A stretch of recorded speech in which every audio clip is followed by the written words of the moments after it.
I'm pleased to welcome the Mayor of Chilliwack, Ken Popove, to chillTV's News of the Week and a special edition of PENNER's Politburo. Nice to see you again. Nice to see you, Barry. It's always great to have your worship here. Well, yeah, as much as I love that name, but it's good to be here. I'm not sure if you are experiencing the same thing as me, but it seems like time is accelerating. Has it already been more than a year since you were first elected as mayor? And if so, how has it been? Yes, it has been more than a year, and you're absolutely right. The time is flying. I think that's an age thing too. It just seems to fly right by. You're not saying we're getting older, right? Well, you see the color of my hair, yeah. Yes, it's been good. I'm really lucky to have a great team to work with at the table. We all get along. You know, Chilliwack's a fast-growing community, and there's ever issues that we have to deal with. But you know, it's been a great year, and I can really say that I'm having fun doing it. It's been good. What is there's a couple of major projects happening in Chilliwack. I guess the one that comes to mind is right downtown at Five Corners. That major redevelopment there led by Elver Brothers, I believe. Correct, yeah. Can you tell us where that project's at and when we'll expect to see some completion? Yeah, it's an exciting project. We talked about that when I was still with the BIA, and it's coming to fruition. They're expected to open up sometime in April. We are doing some infrastructure work there from Princess to Yale. Going to take that funny little knob out of the corner there and soften the corner, add some greening. It's going to transform our downtown. I'm so excited. I've been through there a couple times, and especially in the restaurant portion of it, they've kept the rafters and they've kept the brick wall just as it was original. So it's going to be a cool place. It's going to be cool. I can't wait for it to. So it is on schedule. They're keeping to their time frame. Yeah, they had a couple of blips. You know, in construction, when you're working on buildings that are built, you know, 50, 60 years, they open up walls and oh my, okay, well maybe that wall has to come down and they have to restructure. But we've certainly picked the proper proponent to do the job. They're on it. They're doing a great job, and again, it's an exciting thing for downtown Chilliwack to be reborn, is the way I put it. And their tagline is actually kind of cool. It's Chilliwack is back. That's the phrase that they're using. Yeah, it's great. Now, we know that crime is always a concern, not just downtown, but in other neighborhoods as well. And recently we read an article in the Chilliwack Progress indicating that according to crime statistics, we had something like 6,581 property crimes per 100,000 population reported so far this year. I think that was through the end of October, up about 3% from last year, but more shockingly, about 70% higher than the rate of property crime in Abbotsford. Now, I remember hearing that there's some kind of statistical explanations of the way the data is sliced, but it still is surprising to see a higher rate than our next door neighbor in Abbotsford. Do you have any comment on what's leading to that? Well, and I think you hit the nail on the head with the way it is actually reported. The difference being, you know, a municipal police force and RCMP. But yes, we're aware of the stats. We you know, we talk with our OIC on a continual basis and trying to address the actual issues. It's not all RCMP. It's, you know, the community has to take hold of this as well. We all have to work together.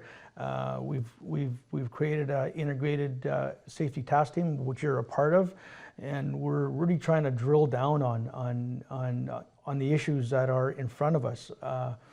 At that table, we have decision makers, you know, Crown, we have the federal penitentiary folks and this kind of thing, and just to work on strategies to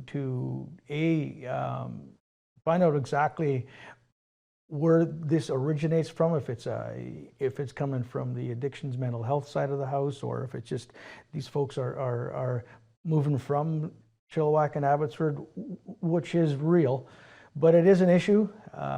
We are bringing on 6 new RCMP members, a couple more bylaw officers.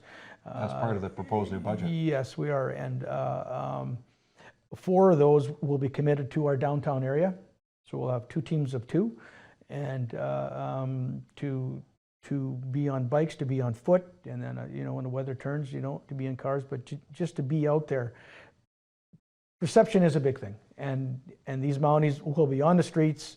They'll be talking to these folks that I get emails about all the time. They're doing drugs in the open, which I can't stand either. So they'll be able to take the drugs away from them and just create more havoc and just make our downtown a safer place to be. I'm not saying it's not safe, but just perception-wise, and to see some of these folks. So it's an issue. It's an issue in everybody's community. It's not only a Chilliwack issue, but we are certainly dealing with it the best we can. Just back to those statistics about property crimes. I don't have the details here, but I believe the biggest chunk of those are theft or damage to vehicles.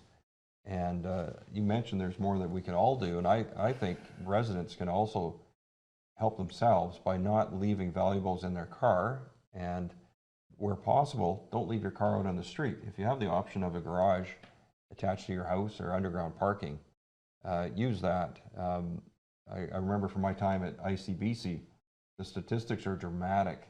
The risk of having your vehicle, the chances of your car being broken into or damaged if it's on the street versus your driveway is much higher. Yep. And versus obviously in your garage versus your driveway, the stats just drop way off. And then of course leaving items such as your wallet, sunglasses, anything of some value in your vehicle.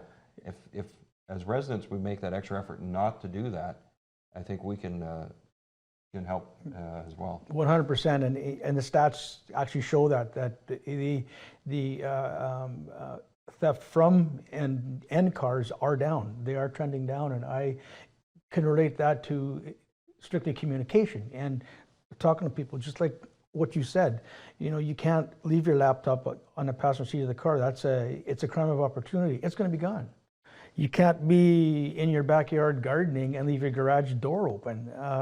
You just can't do that. Chilliwack's, almost 100,000 people, and with that comes the unsavory folks that like to ply their trade. So we all got to work together. We all got to be smart. Join your block watch in your community, in your neighborhood. That's the easiest way to get to know your neighbors. And if you see, somebody in your neighborhood that clearly doesn't belong, ask them to maybe turn around and go someplace else. It's a tough thing, but we all have to work together on this. It's not a police issue. It's not from City Hall. We all are doing our part to work together with the folks at Chilliwack, but it's here and now, and we all have to get smarter at how we go about our daily lives, for sure, Barry. You're right. Certainly is an area of frustration. Yeah. You'll see it on those community Facebook pages of various types. Yep. Colder weather is upon us now. It seems like summer's, I guess, really over now, unfortunately. But we do have a significant homeless population in our area in the last few years. What can be done and what is being done to provide shelter for these individuals at this time of year? Well, we have currently, I believe it's 188 beds available, and that isn't counting the new supportive housing unit that's going to open up shortly on Trethewey. There are places for these folks to go, and every night I get the stats.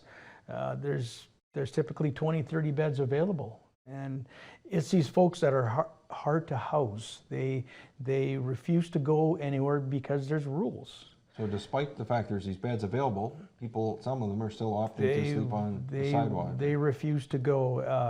You can factor in mental health and addictions, obviously, but that's bottom line, because I talk to my friends at Griffin Security, and they know these folks, and they just won't go. We've stepped it up a lot in Chilliwack, especially in the cold weather side of the house, if you will, to provide housing for these folks. But the ones that want it will certainly take it. And of course, on the other side of the coin, these folks that are troubled with rules. For example, the portal, you have to be in there by like 11 p.m. And if you leave at 12 o'clock or 1 o'clock in the morning to go do some drugs or do whatever, you're not getting back in. So it's not like the city isn't doing anything. I know these are people. I have empathy. I know a few of them on the street, and some will reach out and ask for help, and others just won't. So it's a tough one. Conundrum. Yeah. Looking ahead to next year, that's just around the corner. What are the top priorities for Chilliwack City Council? Well, we've just announced our budgets for the upcoming year. There's going to be a lot of infrastructure projects coming. I'm going to come right out and say I'm sorry. There's going to be delays. There's going to be detours. 3 major routes: Vetter Road from Watson to Keith Wilson, Promontory from Vetter Road to Chilliwack River Road, and then of course Press Road, and they've started on the roundabout at Chilliwack Central right now. It's all for the better. That last one's been talked about for a long time. Yeah. Do you know what the holdup was at that intersection? BC Hydro is typically what we're always waiting for. And land acquisition? And land acquisition. So all that is done. The RFP's been let out. It's a $15 million project. That's on the books. And again, we're just waiting for BC Hydro to do their work to that chunk from Watson to Keith Wilson. We're actually burying the wires. We have one chance at doing that.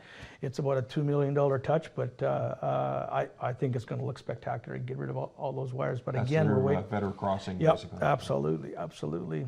We're adding a couple of $1 million into staying green or remaining green or going in that direction by all our street lights are going to be retrofitted to LED. And we're adding another, I believe it's 80 street lights to brighten up the town. That's something that's exciting to see, and it's long been talked about, and it just needs to be done. So there's some major things that are going to happen. Another 25 of those crosswalk with those little flashers, which are very effective, typically around schools. But there's 25 of those units going in next year as well. So there's a lot of things going in, infrastructure, safety, and of course, our RCMP with more boots on the ground in our city, which will make a difference as well. And that will project to have how much of a tax increase for residents to pay for that? A mere 3.2%. Not like Vancouver announced 8.2, nobody which will likes probably an turn increase, into 9.3. but I was looking at that increase in Vancouver and gasping. Yeah. Well, each RCMP member is $172,000 fully loaded. So you do the math. It's not a cheap acquisition, but we did our studies through public engagement, and policing was always at the top of the list. And we hear people, and we're acting on it. Very good. Well, thank you very much for joining me. I've been pleased to have our mayor, Ken Popove, with us, and we'll have him back again, I think, in the new year, if you're willing. Absolutely. And this has been a special edition of PENNER's Politburo here on chillTV's News of the Week.